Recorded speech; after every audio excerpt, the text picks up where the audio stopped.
Ramatiz, o que temos hoje então aqui nessa entrevista com a Liz Cereja? Muito bom, Didu. Hoje o que a Liz sugere é uma importação própria, é um vinho do Douro, da Caves do Rodo, chama Joia de Família, é uma grande escolha, 2004, com aquelas uvas tradicionais do Douro, aquela misturada toda, tinta amarela, tinta roriz, é realmente fantástico, um vinho muito interessante, acho que você vai gostar. Maravilha, então por favor, vamos servir. Liz, que beleza, é um prazer estar aqui com você, você sabe que eu adoro aqui teu endereço. Prazer é meu. E vamos curtir um vinho que você está importando, eu não sabia que você importava vinhos também. Exatamente, na verdade a primeira ideia da Enoteca foi de ser uma importadora de rótulos exclusivos, de produtores bem pequenininhos e desconhecidos, um pouco utopicamente até. Obrigado, Ramatiz, muito elegante o serviço desse sommelier, hein? Obrigado, hein? Então, esse, por exemplo, é de uma cooperativa que, embora seja grande... Nossa senhora, vamos fazer um brinde aqui, minha filha, que coisa linda. E de pequena produção, uma produção bem tradicional. Puxa, mas é joia mesmo de família, hein? E o Douro tem essa suntuosidade de nariz, não? Está com umas taças muito bonitas, não? Nossa, que espetáculo, Liz. Isso é vinho que vai chegar a quanto aqui para o consumidor? Esse chega na média dos 140. 140. 140 para o consumidor final. E você, essa tua experiência de importador, é boa ou é... Porque tem uma burocracia danada, são impostos abusivos, tem aquela coisa do porto, tem taxa disso, taxa daquilo, é um horror, né? É um horror. Assim, eu falo que para o Brasil, importar vinho aqui no Brasil só para quem é louco. Tem que gostar muito do que faz, tem que acreditar muito que você quer trazer uma coisa diferente, porque senão você desiste. Eu vi uma história ótima aqui. Sabe como é que você faz uma pequena fortuna como importador de vinho? Você começa com uma grande fortuna. Aí você consegue fazer uma pequena fortuna. Em pouco tempo você está com uma pequeníssima fortuna. É ótima essa, né? Mas isso é verdade. Diz uma coisa, eu tenho curiosidade em saber de você, porque eu sou um grande crítico de imagem de vinho, porque me parece inconcebível que o produtor, na verdade, é o que ganha menos em toda essa cadeia. Sim, então acho isso muito injusto pelo meu carinho por todo o trabalho que tem dentro de uma garrafa, né? E você é um lugar que pratica preços bastante baixos, inclusive aqui como por ser loja também, ser um restaurante, ser um lugar de cursos, que nós já vamos falar disso, e você tem eventos e tal. Como é possível um restaurante vender vinho a preço de loja como um pequeno adicional? Tem margem de ganho para fazer isso? Tem uma margem de ganho, mas claro, uma margem muito menor do que a maioria dos restaurantes. E a gente teve esse objetivo desde o início. Primeiro, a gente quer promover o vinho, a gente não quer vender o vinho, que são coisas totalmente diferentes. É verdade. Então, quando você está nesse trabalho de promoção do vinho, a sua intenção é mais que mais pessoas estejam bebendo vinho do que poucas pessoas estejam bebendo vinho e você lucre com aquela meia dúzia. É ganhar muito de poucos. Exatamente. É pior do que ganhar menos de muitos, né? Óbvio que quando você fala de um negócio, você tem que ter na cabeça que é um negócio. Claro. Você tem que ganhar dinheiro, você tem que ter o seu lucro. Mas isso não impede de que você coloque margens baixas que possibilitem que vinhos, por exemplo, que nem esse ou como outros, que chegariam talvez até na mão de outras pessoas por um preço muito maior, cheguem ao público final com um preço razoável, que as pessoas possam beber, possam conhecer. Essa foi a ideia. Então, além das margens baixas que a gente usa como importação com esse objetivo, não tem muito sentido, no mesmo lugar que a gente tem a mesma mão de obra, os mesmos custos, eu colocar o dobro só porque a pessoa sentou na mesa e está bebendo vinho. Eu também acho sobre isso. Não entra na minha cabeça, vários donos de restaurante, amigos, me falam, Didu, não dá, eu tenho que... Se eu trabalhar com 40%, eu estou perdendo dinheiro. Eu falei, não é possível, porque se uma loja trabalha com isso, que despesa você tem a mais? Quer dizer... Geralmente, a gente ouve dos restaurantes, não, tem que colocar uma margem alta porque sai pouco vinho.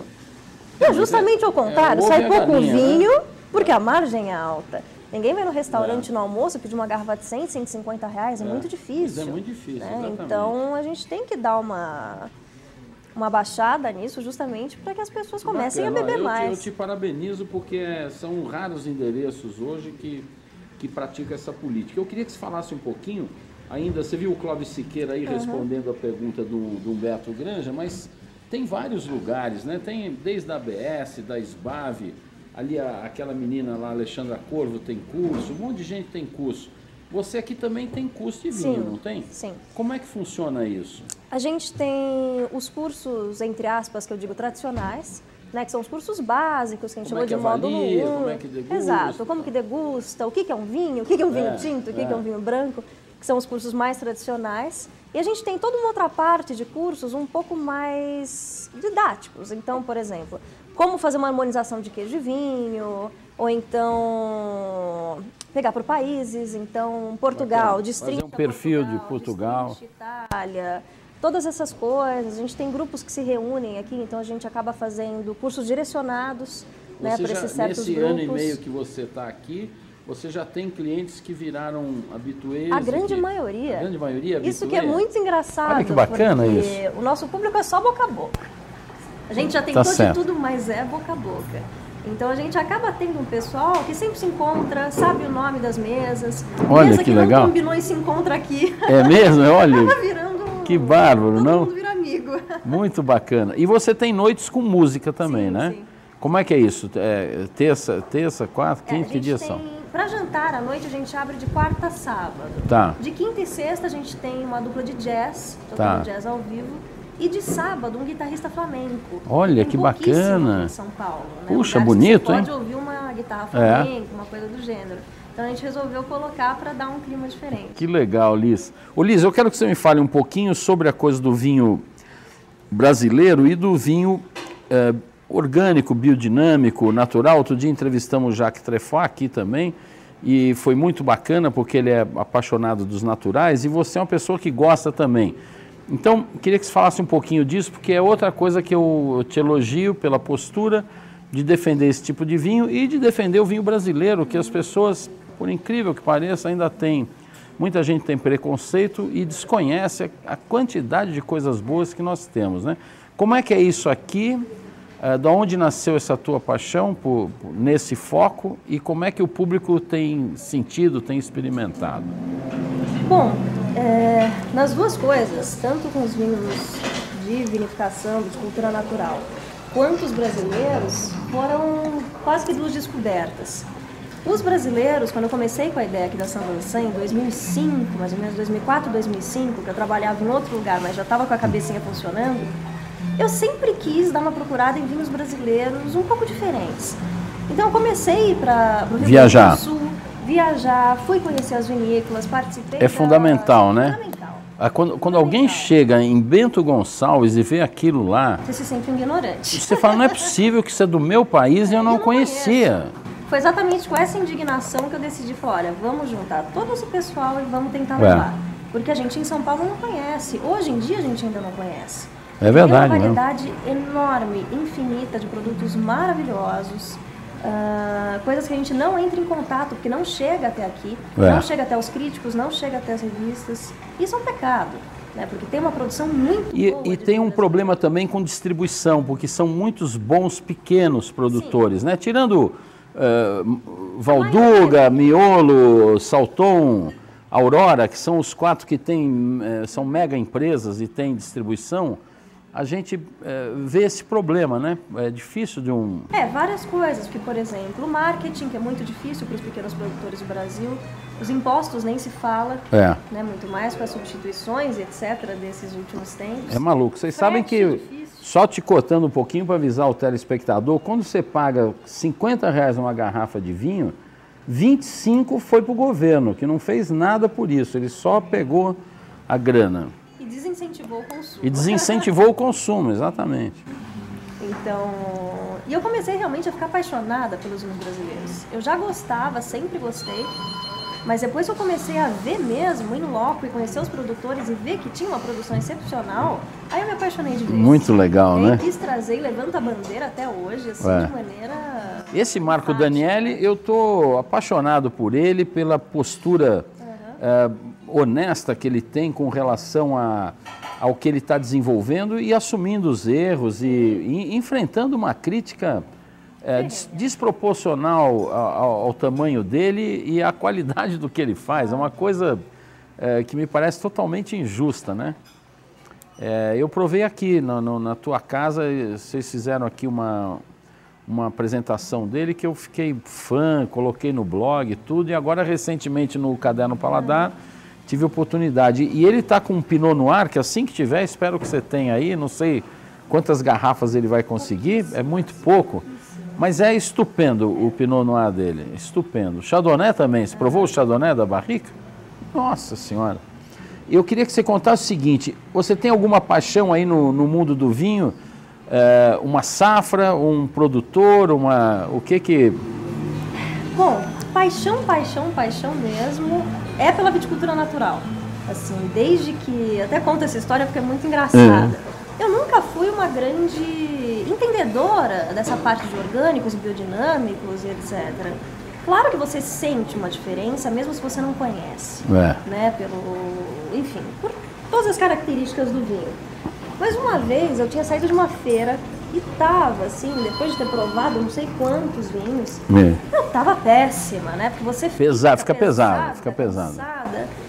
E eu tinha uma degustação de champanhe biodinâmico. E não tava a fim de ir. Eu falei, não quero mais, quero água. Fui na degustação. Eu comecei a tomar e aquilo foi me dando uma coisa. Eu falei, gente, não é possível, eu tava mal, tô ficando bem. E eu fui começar a estudar para ver que raios que eram aquelas coisas. O champanhe natural te curou. Não, fiquei nova, pronta para outra. Que bárbaro. E aí, realmente eu fui a fundo, comecei a estudar, fui lá para a França, fui visitar alguns produtores, comecei a ver aqui em São Paulo o pessoal que estava trabalhando com isso e me apaixonei.